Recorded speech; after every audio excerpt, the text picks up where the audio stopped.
So, hi everyone, my name is Carl Bengkalan. So, ang akong napili is login form. So, pag-declare og mga components, ano sila? Ang panel is container para sa form, then ang label is mga text labels para sa title, username o password.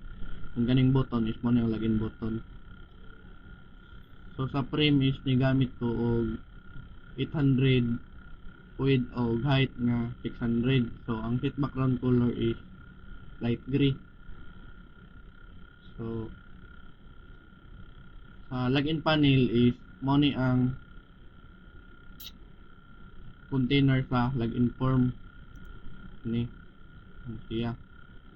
And then title na ako is login. Yang username is nag-add ko nagbutang og label nga username. And then label nga password.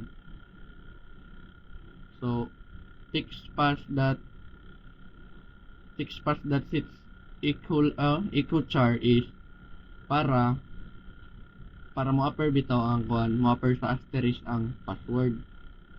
Then kaning login button is naay hover effect na musiga og darker blue kung i-hover.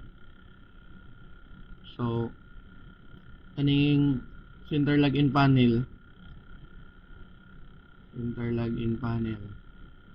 kani diri is functional na siya para i-center ang login panel sa screen every time nga i-resize ang window.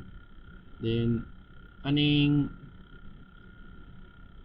add window listener is para mo close ang window kung kaplokon nimo ang X like ingani.